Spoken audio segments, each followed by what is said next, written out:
When we surrender our lives to Jesus in faith, we begin a relationship with God. We receive a new heart and the Holy Spirit within. We receive a new mind, the mind of Christ. We receive new desires. We hunger and thirst for the Lord and His Word. A radical change takes place. And God begins to do a work in us. And that work is to make us like Christ. So God brings trials to purify us, trials to remove the impurities. And James says, if we persevere through those trials, we will receive a blessing in the crown of life. Well, today we want to look at the next paragraph, verses 13 through 15, because James wants you and I to understand we will be tempted not to persevere, not to obey God through those trials. And we know it's not God who tempts us.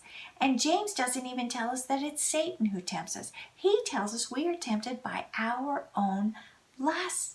Listen, you all, we have got to quit blaming God, blaming others, and blaming Satan and begin to look at ourselves. Look within. Because if we give in to those temptations, James tells us it doesn't lead to life, it leads to sin and death.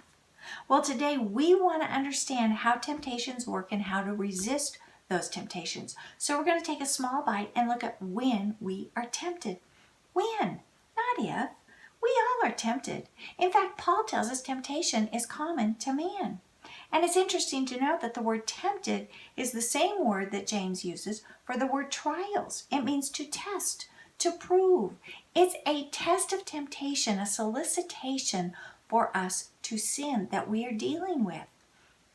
So today we want to fix our eyes on Jesus because He was tempted in 3 areas of lust. And we want to see how He resisted those temptations so that we recognize those lusts in our own life and we're able to resist the temptation and prove our faith.